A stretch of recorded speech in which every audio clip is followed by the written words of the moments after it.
Welcome to Real Talk. I'm Faisal Karmali, and I have CEO right here, Kim Moody of Moodys Tax. I am excited to have him here.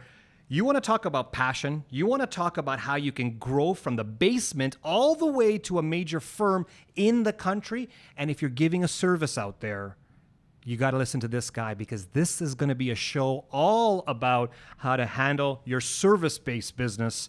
I'm really excited to have him on the show. So stay tuned for the end, because Kim is going to give you business tips to help you with your service-based business. Let's get started.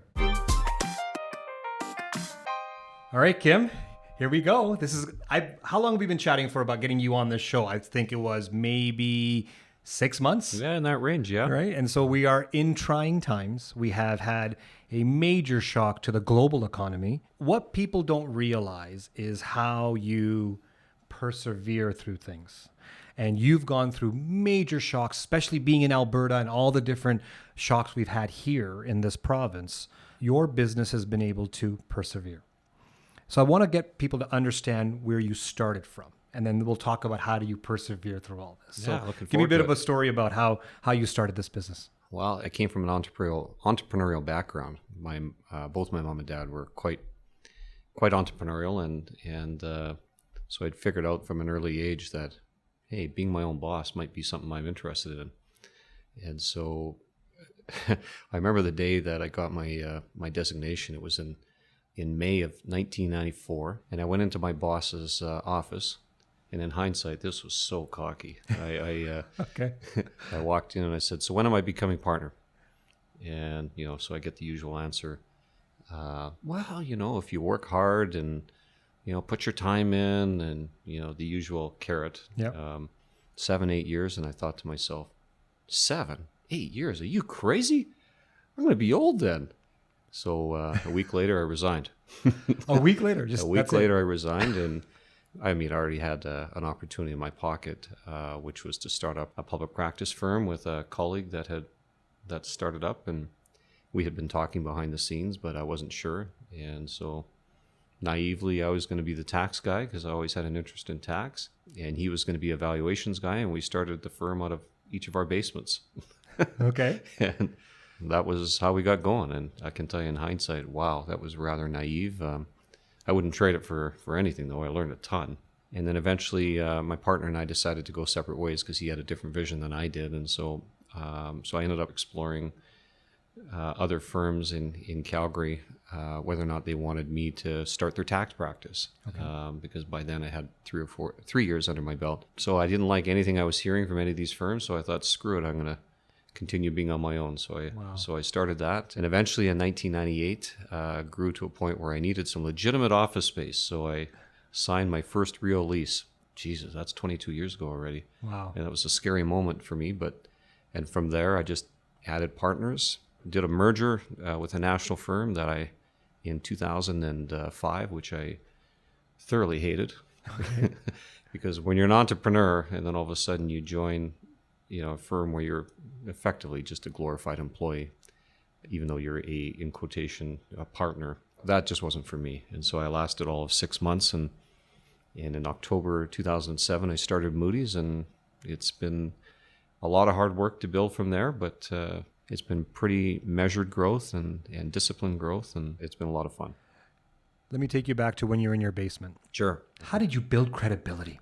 Like, how do you go from a basement operation? I'm a tax expert. Come to my basement, and I'll give you the advice. That was a problem. Yeah. My youthfulness, which I still carry today, of course. was was also a bit of a problem too. And so it took a long time to get that. But one of the things that my partner and I did is we recognized that we just couldn't have client meetings in our basement. That just was instant credibility loss. So we actually rented some office space. Anytime we had meetings, that's where we had it. And that was very helpful. And from there, we kind of grew into other office spaces as I continued. I know that entrepreneurs will take on the risk, but there are many people that are debating on taking risk. So let's go back to 1994. You talked to your, at that point in time, individual who said, hang in there. Just give me 7 years and maybe you'll be partner at that point in time. Yeah. You'll open up your own shop. There are people who are saying, maybe I should have just gone down the partner route. pay my dues for 7 years and then become partner, and it's safer. Yeah. You didn't take that route. Nope. Why not? Well, I mean, it as you probably know, Faisal, entrepreneurs are wired differently, and it's really hard to describe how they're wired differently. But I think it goes back to they believe in themselves, right? And they have a vision of where they want to achieve, and which gets down to, I think a lot of entrepreneurs, most of them, are very goal driven. And I had a goal in mind. I wanted to create something that was not the status quo. I wanted something better.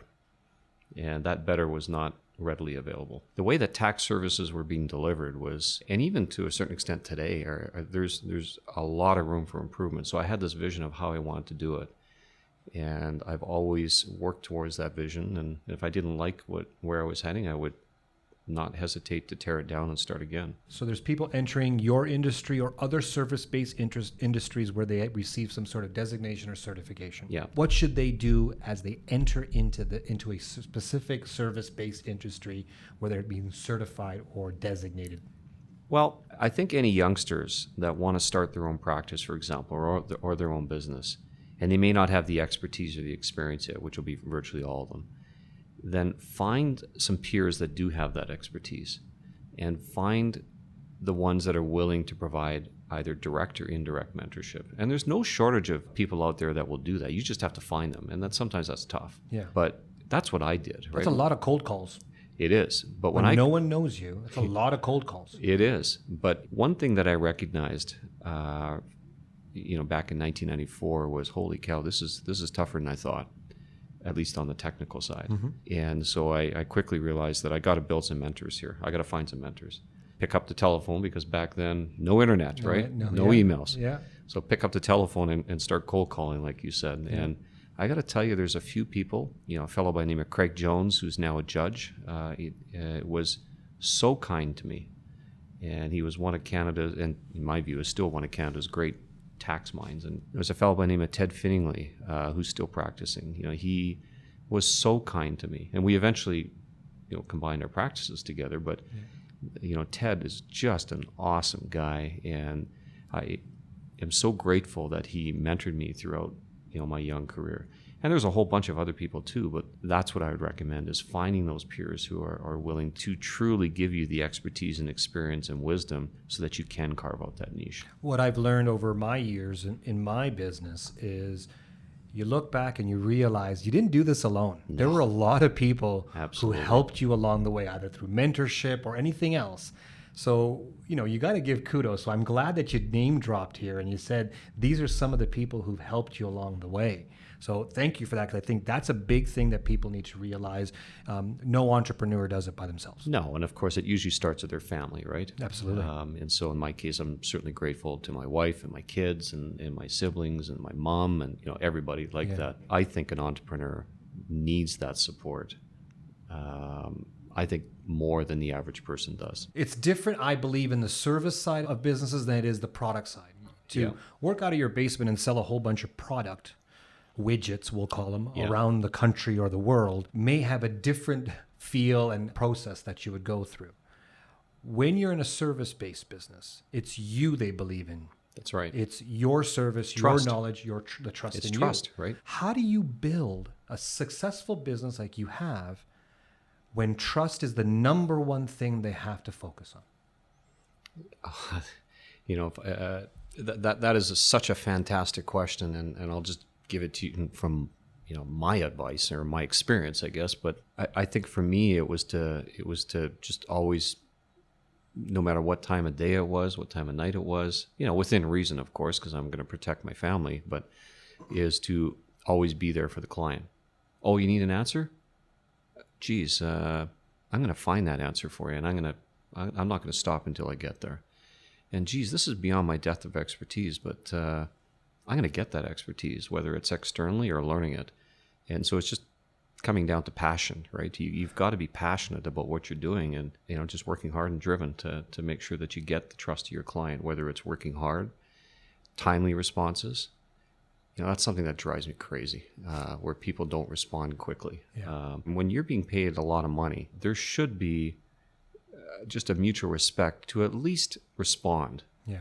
right? Some of these people that respond, for example, and say, I'll respond to you within 24 hours, the auto replies. I find that very disrespectful in some cases. If I'm a client, I find that disrespectful. It's little things like that that go out of the way to make sure that, hey, within reason, we're going to respond quickly. We're going to take these issues seriously. You're going to pay my price and pay my fees for it, and I'm not going to be shy about it because I'm not selling my services based upon the cheapest kid on the block.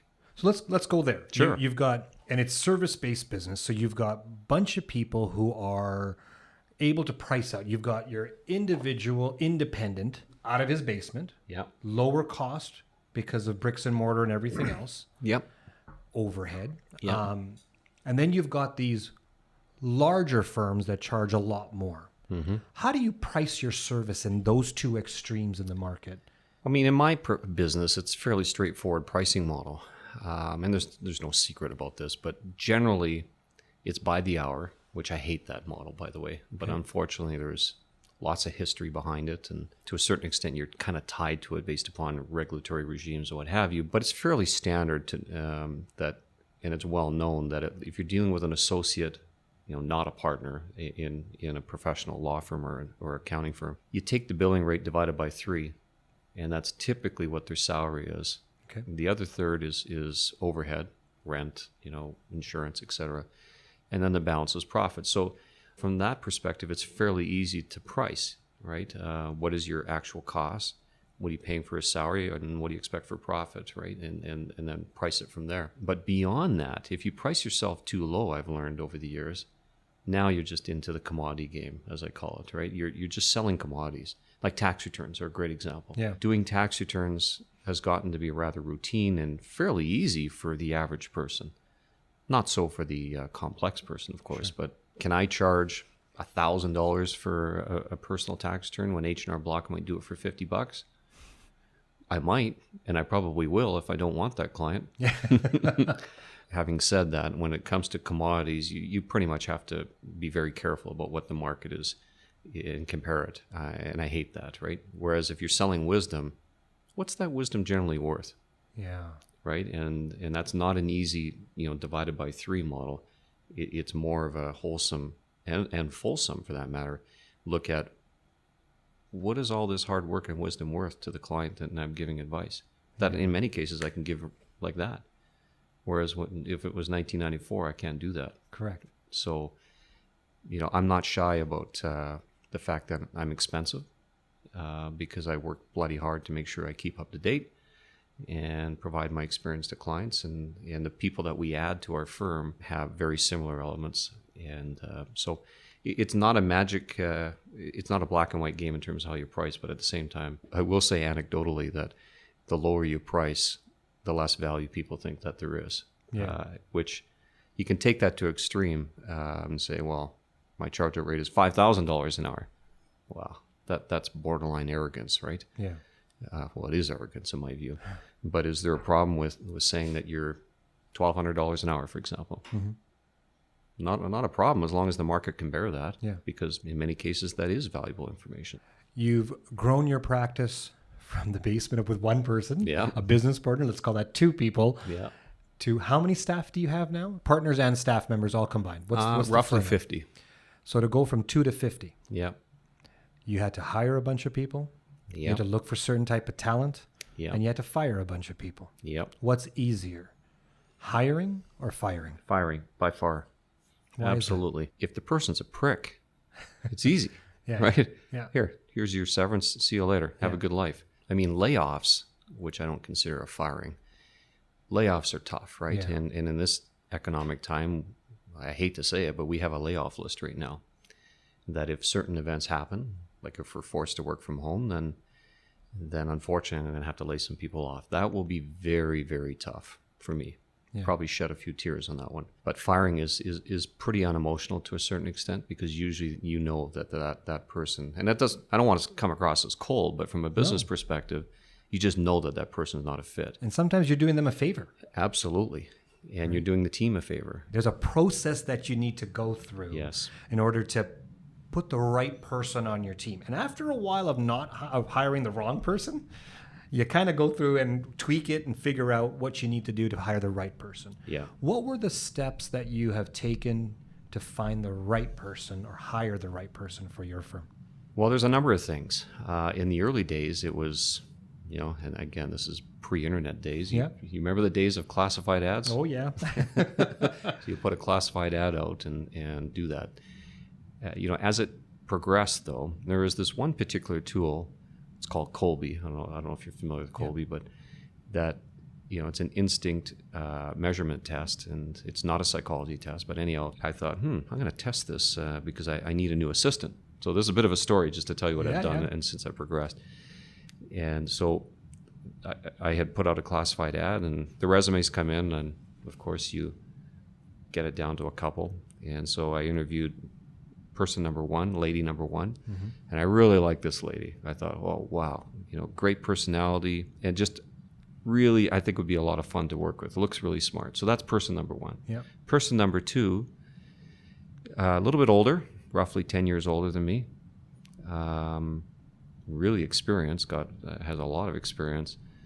Not sure. So I didn't know what to do. So I thought, I'm going to try this new tool. Okay. So I had person number one take the tool, and I already knew what measurements I had. Well, person number one was almost a complete copy of me. Okay. Right? Which is no surprise because I like the person. Yeah. Because people like themselves, right? Yeah, generally. for sure. Person number two, well, they're a little more detailed than me.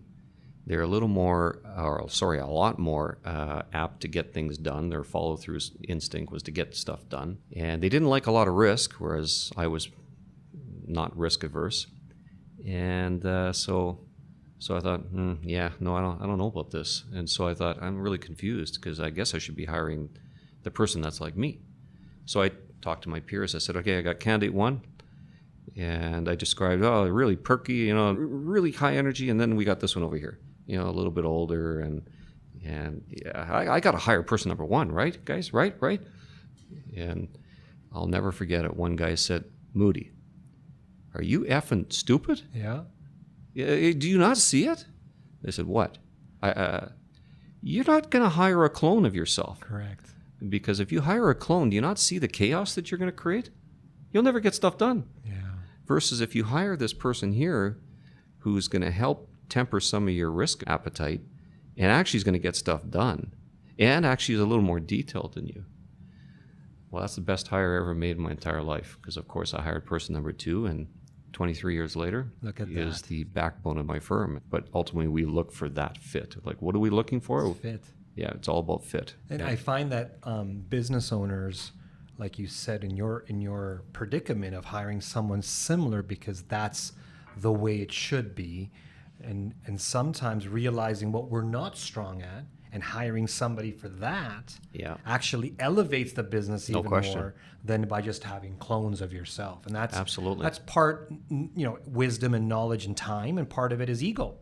No question, especially in family businesses, right? Where I find in smaller, even larger family businesses, there's a lot of clones walking around. For sure. Right? Because the patriarch or matriarch has hired clones. Now, good on them for making it work, but... And clones can create chaos. Yes. That's fantastic. Yeah. So you've grown from 2 to 50. Yeah. You've made your name nationally known. Your brand is national for two fronts, for the services that you provide and the conversations and media that you touch. You have done an amazing job at getting your name out there. Well, that's very kind. Thank you. When we start looking at outside of your home province's media outlets and they're quoting you, talking about you, that means you have reach. Was that strategic or that was just lucky? I'd say a bit of both, Faisal. Certainly when you are, when you're small, which we're clearly small, and you don't have the brand power of, say, one of the big 4 accounting firms, for example, or even, one of the big 10 accounting firms, or, some of the top 20 law firms. And these are really good firms, right? But frankly, the way that we practice and the way that I envisioned that we want to deliver our services was completely different than those great firms. So the strategy ultimately, and this is the strategic side, was okay. Well, we better punch above our weight somehow, and the way we punch above our weight is by making damn sure that we're very solid on the understanding of the law, which is the services that we deliver, the advice, and being very proactive in terms of providing commentary to our interested audience. I mean, you read our budget blogs, for example, right? Yeah. There was a time when I thought, you know what, I'm just going to stop doing these budget blogs because they're so boring. And it's one of what, maybe 100, Sure. 200? Sure. And they're all the bloody same. Yeah. Be damned if anybody's going to go off script because you might get sued. Yeah. And provide some commentary. Correct. But it's really the commentary, not the news, that people want, because they can get the news from anywhere. Yeah. What does it mean for me? Right. So our strategic and purposeful mission when we release something is to provide some balanced opinions. And in some cases, maybe not so balanced. Like if the government's gone astray, then we shouldn't be shy about calling them out. Respectfully. Sure. And it's been great because I assumed that people wanted commentary and because if I'm sitting on the other side, which is the empathetic, like I always, empathetic view that I always take, okay, if I'm sitting on the other side, what do I want? Do I want to listen to the news? I'm probably going to fall asleep. I would like to hear what somebody has to say about it. Yeah. That's what I'm looking for and listening for. And that's what I find interesting. And I think we've struck a chord with the audience that we have. They wait for our opinions. When you get to a certain size or a certain number of years into your business owners start thinking about their brand and what it really means. Yeah. And if they step outside the box and provide commentary or say things that may not be plain vanilla, they're concerned about reputational risk. I hear that a lot in our industries, right? Absolutely. When you hear those words, reputational risk, what goes on in your firm about that? When you and your partners are talking about, Kim, you're going to go out and you're going to make a comment about the current political situation or the current tax strategy that's not working. How does that impact reputational risk for the firm? Well, that's a great question. I'm sure speaking for me, like, because there's other great people in our firm that certainly obviously buy into the vision of what we're trying to do. But when you're dealing with reputational risk, there's certainly some conservative people in our firm that say, oh God, what's Moody going to say next? Oh God, can't he shut his mouth? But, I think for the most part, we try to be very balanced, not offensive, but not shy about calling a spade a spade. Is this bullshit? Yes, it is bullshit. Yeah. And some people don't like to hear that, but too bad. Yeah. So to answer your question in terms of, do we concern ourselves with reputational risk? Sure, we do. We don't want to have a risk of being viewed as unhinged because that's crazy. I mean, that would really harm our. But for our audience, most of them are successful entrepreneurs or very wealthy retired people, who understand what it took to get that wealth in most cases. Mm-hmm. They like to see us being, the intellectual rebel is the way I call it. And that's the way I like our firm to be considered, intellectual rebel. Intellectual rebel. I love it. You deal with a lot of entrepreneurs. Yeah. Very successful entrepreneurs. Yes. These are not small startups that don't have capital. They've gone through all those phases of a business cycle and have massed amount of certain business revenue and wealth. Right. When you sit down and talk to them about their story, are there things that that they have in common, even though they're different industries? What's that makeup of that entrepreneur that starts from a basement all the way up to a major firm? Those types of things.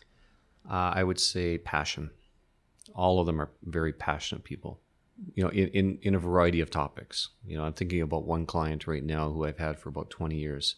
He's now retired, but man, this guy is passionate even to this day. And you can see why he was a very successful entrepreneur and why he was very unique in building his space is because any topic that he's interested in, he's just not going to accept a textbook example. He's going to dive into it and figure it out. And what's the marketplace missing? And how can I do this better? That's passion, right? And virtually all, without exception, successful entrepreneurs are those types of people. Employees, especially government employees, no disrespect, but just don't share that passion or don't have that passion. At least not for the business world. Not They for have the something business else. world. Absolutely. Yeah. Yeah. I don't mean to sound disrespectful, but because that's not the intent, but certainly for their business and what they're trying to do, they have a vision and a goal in mind. Yeah, and that's okay. That's all right to Yeah. have. You don't have that passion in the business world. You may have it somewhere else. and Absolutely. Yeah. that's okay. We And need so- all kinds. Absolutely. So And so when you're dealing with people who don't share that passion like you do, Yeah. like you're in there, you're excited, you've got this purpose, you want to make a change and do something different, shake up the marketplace, and then you're dealing with an employee, yeah. a staff member, who just doesn't have that same energy level as you do. Yeah. How do you deal with that? Well, it's a challenge. But the way that I try to deal with that as a leader is to be, empathetic. And okay, why are they thinking about it that way? If I was in their chair, what's going through their head? Yeah. And try to envision that way. And that's a tough thing for a person like me, and I'm sure a person like you, that's entrepreneur. But having said that, that's your role and that's your duty, in my view, is to be empathetic, so that you can respond in a logical and compassionate manner. When we look at all over the years, in my business, I've seen things that I could have done differently. We learn from them. Absolutely. What would you say is the biggest learning that you had, or I'll call it failure, if you want to use that as a lack of a better word? When you look at your biggest failure, what would it be? Well, there's been so many. Do we have? Do you want to extend this by another hour and a half? Give me your top two. How's that? I think if you're a successful entrepreneur, you'd be lying to say that you haven't failed numerous times, right? Yeah. Just tactical errors that are made along the way. Should we or shouldn't we offer these services? Should we price it at this? But I'll tell you, I've learned a ton from doing that. Yeah. And I wouldn't change it for a second. So for business owners and entrepreneurs watching this, listening to this, what are your top 3 pieces of advice you can give them? Jesus, put me on the spot. Yep. Well, I would say number 1, find some peers.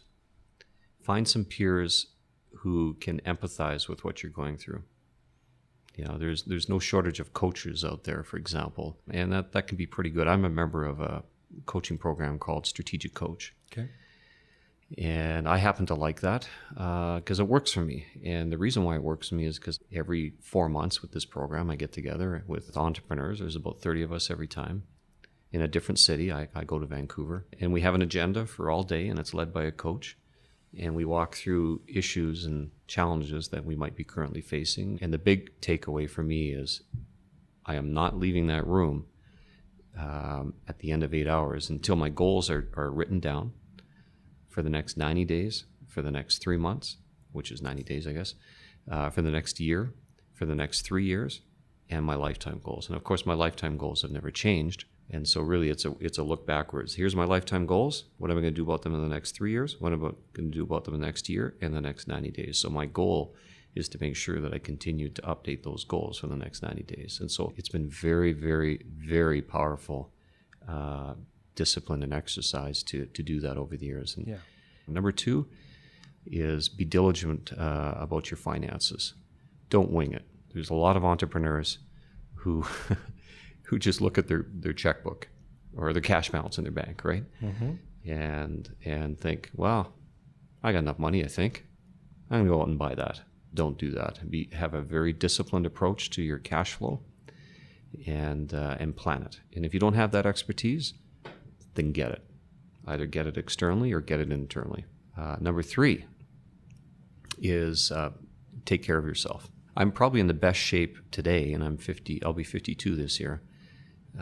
You're just a youngster. What are you, 26? Thank you. Yeah, That's you're the welcome. best compliment I've had all day. Yeah, you're welcome, Thank you. Faisal. Yeah. I'm probably in the best shape I've been since my 20s. Great. But that took some time, and I feel so much better. Yeah. And I'm able to have the energy because of my physical health and mental health. So what have you done to achieve that? Well, I mean, like most people, or many people, it's been a yo-yo of up and down, this diet and that diet, and I'm going to exercise regime here and home gym there and personal trainer and what have you. But I can tell you, when I finally took it seriously, it was just a very disciplined approach to what I'm eating, what I'm putting in my mouth, and what I'm going to do to take care of my physical health. So I I ensure that I'm very disciplined about my workout regime. And then mental health, which I didn't realize the benefits of taking care of your mental health until I was older. But I got to tell you, ever since I tried hard to take care of mental health, meditation, and it's worked wonders. So I would encourage entrepreneurs to take care of themselves that way. Kim, thank you so much for joining me today. No, it's my pleasure. Thank you very much. If you want more Real Talk, more tips to help you succeed in your business, subscribe to this channel. Thanks for joining us.